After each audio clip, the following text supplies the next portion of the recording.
Welcome back to Visal media. ഞാൻ ഫക്രുദ്ദീൻ ഫദ്ദാവർ. ഞാൻ ഇന്നലെ ഒരു വീഡിയോ ചെയ്തിരുന്നു. ഒരു ഉസ്താദിന് ഭാര്യയോട് താല്പര്യമില്ലാത്തൊരു വിഷയമായിരുന്നു ആ വീഡിയോയിൽ ഉണ്ടായിരുന്നത്.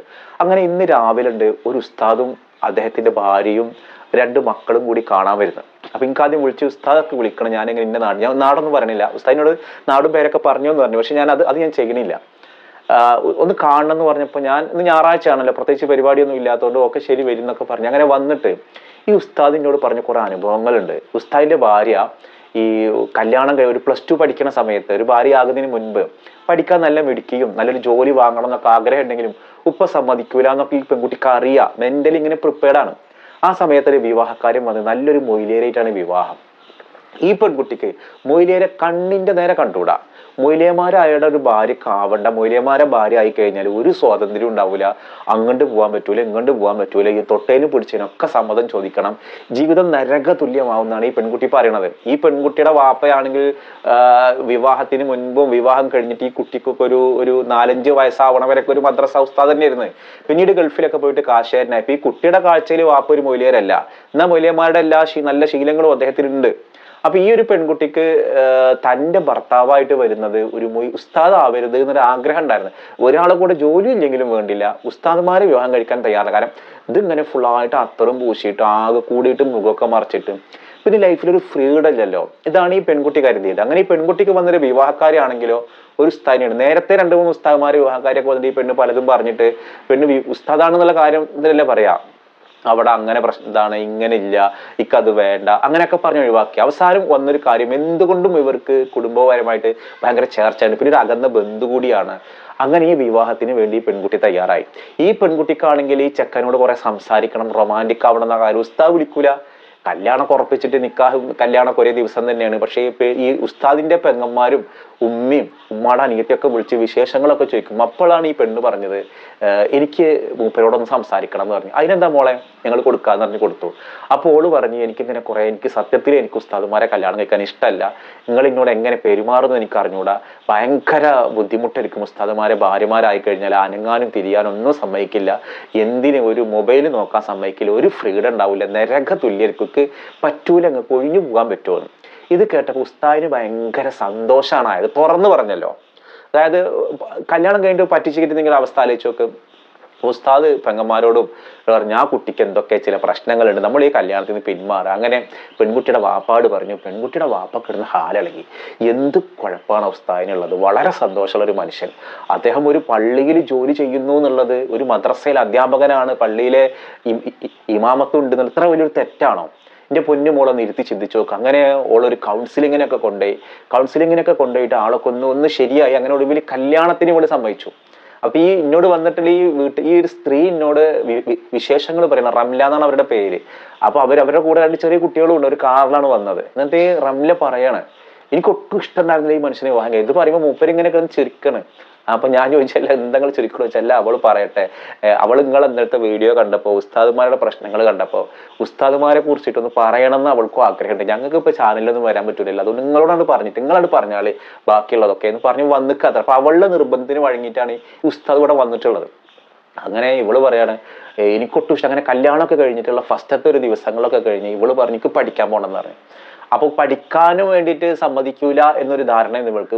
മൂപ്പര് പറഞ്ഞത്, എനിക്ക് പഠിക്കാൻ പോകണോ, ആയിക്കോട്ടെ, ഈ +2 +2 പാസ്സായാലും അറബിക്കിൽ എത്ര മാർക്കുണ്ട്, അറബിക്കിൽ കുഴപ്പമില്ലാത്ത മാർക്കുണ്ട്, ഒരു കാര്യം ചെയ്യാം, നമ്മുടെ കുടുംബത്തിനെ കണങ്ങുന്ന ഒരു നല്ല ജോലി, ടീച്ചർ ആവാൻ ഇഷ്ടമാണ്. ടീച്ചർ ആവാൻ ഇഷ്ടമാണ്. അങ്ങനെ ഇവൾ അഫ്ദലുമ കൊണ്ട് ചേർത്ത്. ആദ്യം ഇവൾക്ക് നേരെ ഡിഗ്രിക്ക് ചേരാം, പക്ഷെ അതിന് മുൻപ് തന്നെ പ്രിലിമിനറി എന്ന് പറഞ്ഞ 2 വർഷത്തെ കോഴ്സൊക്കെ പഠിച്ച് അങ്ങനെ ഈ കേട്ടറ്റൊക്കെ പാസ്സാക്കി എടുത്തിട്ട് ഇവളൊരു ടീച്ചറാക്കാനുള്ള ഒരു തീരുമാനത്തിലേക്ക് എത്തി. അപ്പൊ ഈ ഒരു മനുഷ്യന്റെ ഒരു മെത്തേഡ്, ഇപ്പൊ ഞാൻ ചോദിച്ചു, നിങ്ങൾ എങ്ങനെയാണ് നിങ്ങളുടെ ഭാര്യ ഒരു ഉസ്താദ്മാരെ ഇഷ്ടമല്ലാത്ത ഒരാളായിട്ടും നിങ്ങൾ എന്ത് മെത്തേഡാണ് ഇവള് പ്രയോഗിച്ചത്, ഇതെങ്ങനെ ഇവളങ്ങൾ കുപ്പിയിലാക്കിന്ന് ചോദിച്ചു. അപ്പൊ ഈ പെണ്ണ് ഭയങ്കര ചിരിയാണ്. പറഞ്ഞത്, ഇക്കെന്തോ ഉസ്താദ്മാരോട് ദേഷ്യമാണ്, എന്റെ ഹസ്ബൻഡിന് ഒരിക്കലും അത്തരത്തിലൊരു പ്രശ്നക്ക് തോന്നിയില്ല, എനിക്ക് എല്ലാ ഫ്രീഡും തരുന്നുണ്ട്, എല്ലാ സന്തോഷങ്ങളും തരുന്നുണ്ട്, ഇന്ന ശരിക്കും ഇത്രയും കെയർ ചെയ്യുന്ന ഒരാളെ ഞാൻ കണ്ടിട്ടില്ല. ഈ റീൽസ് അല്ലല്ലോ റിയല്. പലരും കരുതുന്നത് റീൽസ് റിയലാണ്, റീൽസ് ലൈഫ് റിയൽ ലൈഫ് ആണെന്നുള്ള. എന്നെ സംബന്ധിച്ചിടത്തോളം എനിക്ക് വീട്ടിൽ എപ്പോൾ വേണമെങ്കിലും പോവാ. എന്നോട് പറഞ്ഞിരിക്കണം, എനിക്ക് എൻ്റെ ഉമ്മാനും ഉപ്പാനും കാണാനും എപ്പോഴാ പോകേണ്ടി വെച്ചാൽ അപ്പോൾ പോയിക്കോ. ഇന്നെങ്കിൽ ഫോം വിളിച്ച് കിട്ടിയില്ല ഉമ്മാടെ ഒന്നോട് പറഞ്ഞാൽ വേണ്ടിയിട്ടാ പോണത് എന്നുള്ളത്. ഉമ്മാടെ സമ്മതമൊന്നുമല്ല നമ്മുടെ കാര്യം, ഇന്റെ സമ്മതമല്ല എനിക്ക് പ്രശ്നം, ഞാൻ ഇപ്പോഴേ സമ്മതിച്ചിരിക്കുന്നത്. അത് കേട്ടപ്പോൾ തന്നെ എനിക്ക് എൻ്റെ ഉമ്മാനിപ്പോൾ റെസ്പെക്ട് ചെയ്യുന്ന ഒരാളാണല്ലോ, അതിൽ ഞാൻ ഭയങ്കര സന്തോഷമായി. പിന്നെ എന്നോട് പറഞ്ഞത് എനിക്ക് എന്തെങ്കിലും ബുദ്ധിമുട്ടുണ്ടെങ്കിൽ ഞാൻ ഇനി വീട്ടിൽ എല്ലാ ആഴ്ചയിലും ഇറച്ചി വാങ്ങുന്ന ശീലമുള്ള ഒരാളല്ല. അപ്പോൾ ഇവളുടെ വീട്ടിൽ എല്ലാ ആഴ്ചയിലും ഇറച്ചി വാങ്ങുന്ന ഒരു ശീലമുള്ള ആൾക്കാരാണ്. അപ്പൊ ഞാൻ പരമാവധി ഞാൻ ശ്രമിക്കാം, പോരായ്മകൾ ഉണ്ടെങ്കിലൊക്കെ ക്ഷമിക്കണേ. ഇങ്ങനെ റെസ്പെക്ട് ചെയ്യുന്ന ഒരു മനുഷ്യൻ, ആ ഭാര്യയുടെ സ്നേഹം എങ്ങനെയാണോ അതറിയുന്ന ഒരാള്, അതാണ് ആ മനുഷ്യന്റെ മിടുക്ക്. ഇപ്പോൾ നമ്മളൊരാളെ സ്നേഹിക്കാൻ എല്ലാവരും സ്നേഹിക്കുന്നുണ്ട്, ഓരോരുത്തർക്കും സ്നേഹത്തിന് ഓരോ ലാംഗ്വേജ് ഉണ്ട്. അത് ശരിക്കും അറിഞ്ഞു കഴിഞ്ഞുള്ള ഒരു സ്നേഹമാണെങ്കിലോ കറക്റ്റായിട്ട് ഇങ്ങോട്ട് സ്നേഹം കിട്ടും. കാരണം നമ്മൾ സാധാരണ ഒരാളെ നമ്മൾ സ്നേഹിക്കണോ മനസ്സിലാക്കണോ എങ്ങനെയാണ്, ആദ്യം നമ്മൾ ആളെ ഒബ്സർവ് ചെയ്യും. ഇപ്പൊ നമ്മുടെ ഉമ്മ, നമുക്കറിയാം നമ്മുടെ ഉമ്മ എങ്ങനെയാണ് നമ്മൾ ചെറുപ്പത്തിലേ കാണുന്നുണ്ട്. അതുകൊണ്ട് ഉമ്മയിൽ നിന്ന് നമുക്ക് വലിയ പ്രതീക്ഷ വേണ്ട. ഉമ്മ നമുക്ക് ഇഷ്ടപ്പെടാത്തൊരു ക്യാരക്ടർ ആണെങ്കിൽ അതൊന്ന് മാറ്റിക്കൂടെ എന്നൊരു മനസ്സുണ്ടാവും. പക്ഷെ ഭാര്യ അങ്ങനെയല്ല. ഭാര്യയുടെയും ഭർത്താവിന്റെയും കേസിൽ എല്ലാം ഭയങ്കര അടുപ്പിരിക്കുമല്ലോ. ഈ അടുപ്പുണ്ടാവണം, അറ്റാച്ച്മെന്റിന്റെ കാലം ഡിറ്റാച്ച്മെന്റും ഉണ്ടാവും. അടുപ്പമുള്ള ആളുകൾക്ക് അകൽച്ചയും വേഗത്തിൽ സംഭവിക്കും. അടുപ്പമുള്ള ആളുകളിൽ നിന്ന് ബഹുമാനം കുറയും. നമുക്ക് നമ്മുടെ ഭാര്യയോട് പറഞ്ഞ പരസ്പര ബഹുമാനത്തെക്കാളുള്ളൊരു ഇഷ്ടമാണ്. ഒറ്റ കാര്യം ചിന്തിച്ചാൽ മതി, പ്രണയിക്കുമ്പോഴുള്ള സ്നേഹമല്ല വിവാഹത്തിലുള്ള സ്നേഹം, രണ്ടും രണ്ടാണ്. ഈ മനുഷ്യർക്ക് ശരിക്കും അതറിയായിരുന്നു. തൻ്റെ ഭാര്യയുടെ സ്നേഹഭാഷ എന്താണെന്നത് കൃത്യമായിട്ട് ഇയാൾ മനസ്സിലാക്കി. കാരണം ഇയാളൊരു ഒരു മൊയ്ലിയരെ കെട്ടാൻ തയ്യാറല്ല എന്ന് പറഞ്ഞപ്പോൾ തന്നെ ഇവളുടെ മൈൻഡ് എങ്ങനെയാണ് എന്നൊരു പെൺകുട്ടി, സാധാരണ പെൺകുട്ടി എങ്ങനെ ചിന്തിക്കുന്നു എന്നൊക്കെ മനസ്സിലാക്കി.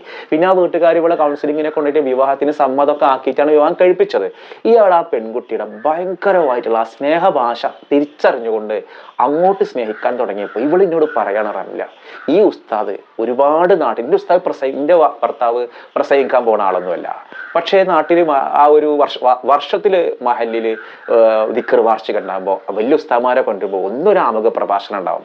എൻ്റെ ഉസ്താദ് ഒരുപാട് പേരെ ഉപദേശിക്കാനുമില്ല, പക്ഷേ എൻ്റെ ലൈഫിൽ ഞാൻ കണ്ട ഇത്രയും നല്ലൊരു മാതൃകാ പുരുഷനെ ഞാൻ കണ്ടിട്ടില്ല. ഒറ്റ കാര്യമുള്ളൂ, എന്നെ കറകളഞ്ഞ് സ്നേഹിക്കും. എൻ്റെ കയ്യിൽ വീഴ്ചകളോ, ഞാൻ എൻ്റെ വീട്ടിൽ ചെറിയ പ്രശ്നങ്ങളൊക്കെ ഉണ്ടാക്കുമ്പോൾ എന്നെ ചേർത്ത് പിടിച്ചോണ്ട് പറയും. ഞാൻ എപ്പോഴും പ്രശ്നം ഉണ്ടാക്കും. ഞാൻ ആദ്യമൊക്കെ അമ്മായിമ്മയുടെ കുറ്റം പറയുമായിരുന്നു ഭർത്താവിനോട്. കാരണം ഞങ്ങൾ അന്ന് തറവാട്ടിലാണ് താമസിക്കുക. അപ്പൊ എന്തെങ്കിലുമൊക്കെ അസ്വാരസ്യം ഉണ്ടാകുമ്പോൾ അമ്മായിമ്മയുടെ കുറ്റായിട്ടല്ല ഇങ്ങനെ പറയുമ്പോൾ ഹസ്ബൻഡ് എപ്പോഴും പറയുന്നൊരു സമീപനമുണ്ട്, ഇന്റെ പൊന്നു മോളെ ഇജ്ജ് എനിക്ക് പറയാനുള്ളതൊക്കെ പറഞ്ഞോ, എനിക്ക് കേൾക്കാനുള്ള ഒരാളല്ലേ ഞാൻ, ഇജ്ജ് കുറ്റായിട്ട് പറയണ്ട, അതിന്റെ വിഷമങ്ങളൊക്കെ പറഞ്ഞോ, ഇതൊക്കെ നമുക്ക് പരിഹരിക്കാമെന്ന് പറയും. ഇക്കൊരു ആശ്വാസമാണ്. ആദ്യമൊക്കെ ഞാൻ പറഞ്ഞിരുന്നത് എൻ്റെ പ്രശ്നങ്ങളായിരുന്നു, പിന്നെ ഞാൻ കുറ്റങ്ങൾ പറയാൻ തുടങ്ങി. പക്ഷെ എൻ്റെ ഹസ്ബൻഡ് എപ്പോഴും റെസ്പെക്റ്റോട് കൂടിയിട്ടാണ് എന്നോട് സംസാരിച്ചത്. അപ്പൊ എൻ്റെ ഉള്ളിലുള്ള പ്രശ്നങ്ങളൊക്കെ തീർന്നു. ഞാൻ മനസ്സിലാക്കുന്നത്, ഒരു ഉസ്താദിനെ കല്യാണം കഴിച്ചാൽ, ഒരു നല്ല ഉസ്താദാണെങ്കിൽ ആ മനുഷ്യനോളം സ്നേഹവും പരിഗണനയുള്ള ഒരു ഭർത്താക്കന്മാരുണ്ടാവില്ല. കാരണം അവർക്ക് അറിവുണ്ട്, അവർക്ക് എങ്ങനെയാണ് പെരുമാറുന്നത്. കാരണം ഈ പെൺകുട്ടി കല്യാണം കഴിഞ്ഞിട്ട് മറ്റേ ഖുർആൻ ഓതുന്ന സമയത്തൊക്കെ ഒരുപാട് തെറ്റുകൾ ഉണ്ടായിരുന്നു. മറ്റത് താസി മീം എന്നൊക്കെ ഒന്ന് തസമാ എന്നൊക്കെ പറഞ്ഞ് ഓതി ഭയങ്കര ഫണ്ണിയൊക്കെ. അതായത് അവർക്ക് ആകെ ഈ തോസാമാ എന്ന് കണ്ടപ്പോൾ തസമാ എന്നാണ് ഓതിയത്, താസി മീം എന്നാണെന്ന് അറിയില്ല. പക്ഷേ ഒരിക്കൽ പോലും ഉസ്താദിന് അതൊരു പ്രശ്നമല്ല. ഇരുത്തി ഖുർആൻ പഠിപ്പിക്കുന്നില്ലെങ്കിലും ഓരോരോ വാക്കുകൾ എത്തുമ്പോൾ അതിങ്ങനെയാണ് ഓതേണ്ടത്, അവിടെ ഇങ്ങനെയാണ് ചെയ്യേണ്ടത് എന്നൊക്കെ ഒരു കൊച്ചു കുട്ടിയെ പോലെ പറഞ്ഞു കൊടുക്കാൻ തുടങ്ങി. ഒരേ സമയം ഭാര്യയും ഭർത്താവും തമ്മിൽ ഈ നല്ല അടുപ്പുണ്ടാവുമ്പോണ്ടല്ലോ, അത് പെങ്ങളാണ്, ഉമ്മയാണ്, സഹോദരനാണ്, ഫ്രണ്ടാണ്, ഒരുപാട് റോളിൽ കൂടെ പോണതല്ലേ. ആ റോളൊക്കെ നമുക്ക് എടുക്കാൻ കഴിഞ്ഞാൽ സന്തോഷമായിട്ട് നമ്മുടെ ലൈഫിൽ മുന്നോട്ട് പോകും. ഇപ്പൊ ഈ വീഡിയോ കാണുന്ന ആളുകൾക്ക് നിങ്ങളുടെ ലൈഫിൽ എവിടെയാണ് നിങ്ങളുടെ പ്രശ്നം എന്ന് ആലോചിച്ച് നോക്കുക. അതായത് നമ്മൾ ആദ്യം വിവാഹം എന്ന് പറഞ്ഞാൽ എന്താണ്, വിശേഷപ്പെട്ട ഒരു സാധനത്തിനെ വഹിച്ചു കൊണ്ടുപോകുന്നതാണ് വിവാഹം. വിവാഹ ജീവിതം എന്ന് പറയുന്നത് നമ്മൾ ആഗ്രഹിക്കുന്നത് കിട്ടാനല്ല. നമ്മൾ പലപ്പോഴും ആഗ്രഹിക്കണം എങ്ങനെ, ഞാൻ ആഗ്രഹിക്കുന്ന പോലത്തെ ഒരു ലൈഫൊക്കെ കിട്ടാൻ. കാരണം നമ്മളൊരു വാച്ച് വാങ്ങുകയാണെങ്കിൽ തന്നെ ആ വാച്ചിനെ കുറിച്ച് നമ്മൾ പഠിച്ച് വാച്ചിന്റെ എന്തൊക്കെ ക്വാളിറ്റി ഉണ്ട്, പ്രശ്നങ്ങളുണ്ട് എന്നൊക്കെ മനസ്സിലാക്കിയിട്ടല്ലേ നമ്മളെ വാച്ച് ഒരു ഓൺലൈനിൽ ഒരു സാധനം പർച്ചേസ് ചെയ്യുക. നമ്മളൊരു വിവാഹത്തിലേക്ക് ഒരാളെ വധുവായിട്ടോ വരനായിട്ടോ നമ്മൾ തിരഞ്ഞെടുക്കുമ്പോൾ നമ്മൾ അയാളെ കുറിച്ച് എന്താ പഠിച്ചിട്ടുള്ളത്? അയാൾ മജ്ജയും മാംസമുള്ള ഒരു മനുഷ്യനല്ലേ, അയാളുടെ ഒരു സ്റ്റൈൽ ഉണ്ടാവും. ആ സ്റ്റൈൽ അനുസരിച്ചിട്ട് പ്രണയിക്കാനും സ്നേഹിക്കാനും നമ്മൾ തയ്യാറായാൽ എത്ര വിരോധമുള്ള ആളാണെങ്കിലും നമ്മുടെ കൂടെ ഉണ്ടാവും. ഈ ഉസ്താദിന്റെ വിജയം എന്ന് പറഞ്ഞതാണ്, ഭാര്യയെ മനസ്സറിഞ്ഞ് അവളുടെ മനസ്സറിഞ്ഞ് സ്നേഹിക്കാൻ ശ്രമിച്ചു. അവൾക്ക് ഇന്ന് അവൾ ടീച്ചറാണ്. അവൾ സ്കൂളിൽ ഇയാളെന്നെ കുറച്ച് പറമ്പൊക്കെ വിറ്റ് കാശൊക്കെ കൊടുത്തു. ഒരു എയ്ഡഡ് സ്കൂളിൽ അവൾക്ക് ജോലിയൊക്കെ വാങ്ങിച്ചു കൊടുത്തു. ആ ജോലി, ഉസ്താദ് അവിടെ പള്ളിയിൽ ജോലിയുണ്ട്, ഭാര്യ സ്കൂളിൽ ജോലിയുണ്ട്, മക്കൾ റാഹത്തായിട്ട് സ്വന്തമായിട്ട് ഒരു വീടൊക്കെ വെച്ച് സന്തോഷമായിട്ട് കഴിയുന്ന കുടുംബമാണ് എൻ്റെ വീട്ടിലേക്ക് വന്നിട്ട് സന്തോഷം പങ്കിട്ട് പറഞ്ഞത്, എൻ്റെ പൊന്നു സാറേ, നിങ്ങൾ ഈ വിഷയങ്ങളൊന്ന് വീഡിയോയിൽ പറ. റഹ്മാനിന്ന് എന്താ പറയുക, റഹ്മാൻ എന്ന് പേരുള്ള ആ ഒരു ഉസ്താദ് അബ്ദുറഹ്മാൻ, എനിക്ക് അദ്ദേഹത്തിൻ്റെ ആ ഒരു നടപ്പും ഭാവവും ആ ഒരു സരസനായ സ്വഭാവമൊക്കെ ഒന്ന് ആ ഒരു കാർക്കശ്യങ്ങളൊക്കെ ഒഴിവാക്കി സ്നേഹത്തോടു കൂടി പരിചരിക്കുന്ന ഒരു ഭർത്താവ്. അപ്പൊ ആ ഒരു താത്തിനോട് പറഞ്ഞൊരു വാക്കാണ്, ഉസ്താദുമാരോളം നല്ല സ്നേഹമുള്ളൊരു ഭർത്താവ് ഉണ്ടാവില്ല. അപ്പൊ ഞാൻ പറഞ്ഞു, അങ്ങനെയൊന്നും പറയാൻ പറ്റില്ല. ഇപ്പൊ നമ്മളും എല്ലാ മനുഷ്യരും അങ്ങനെ തന്നെയല്ലേ. അപ്പൊ ആ ഓരോരുത്തർക്കും കിട്ടുന്നൊരു ആഗ്രഹമുണ്ട്. പല ആളുകളിലേക്ക് ഒരു ധാരണ ഉണ്ട്, ഉസ്താദ്മാരെ കിട്ടിക്കഴിഞ്ഞാൽ ലൈഫോട്ട് പോയി, പിന്നെ സ്വാതന്ത്ര്യമില്ല, പിന്നെ മാളിക്ക് എങ്ങനെ പോവുക, മറ്റൊരുത്തേക്ക് എങ്ങനെ പോവുക. ആ ഒരു വീട്ടിൽ അവളാണ് വീട്ടിലേക്ക് വേണ്ടുന്ന സാധനങ്ങൾ പർച്ചേസ് ചെയ്ത് കൊണ്ടുവരുന്നത്. ഹസ്ബൻഡ് കൃത്യമായിട്ട് കാശ് കൊടുക്കും, ആ വീട് ഭരിക്കുന്നത് അവളാണ്. പറഞ്ഞ് ഞങ്ങൾ വീഡിയോയിൽ വരാൻ ഞങ്ങൾക്ക് ബുദ്ധിമുട്ടാണ്, പക്ഷെ ഒന്ന് പറഞ്ഞാൽ മതി. സന്തോഷത്തോടു കൂടി നല്ല ഉസ്താദ്മാരെ കൂടിയും ജീവിക്കണ താത്തമാരുണ്ട്, സന്തോഷമുണ്ട്, ഉൾക്കൊള്ളാൻ കഴിയും. ഉസ്താദ്മാരും ലോകത്തുണ്ട്, ഒരുപാട് ഉസ്താദ്മാർ ഇങ്ങനെ ഉണ്ട്. എനിക്ക് പേഴ്സണലായിട്ട് അറിയുന്ന കുറേ പേരുണ്ട്. അപ്പം ഇതിൻ്റെ വീട്ടിലേക്ക് വന്ന അനുഭവം പറഞ്ഞു എന്നുള്ളത് കൊണ്ടാണ് ഞാൻ കോഴിക്കോട് നിന്ന് വന്ന ഒരു വീട്ടുകാരുടെ അനുഭവം എൻ്റെ പ്രിയപ്പെട്ട പ്രേക്ഷകർ പങ്കുവച്ചത്.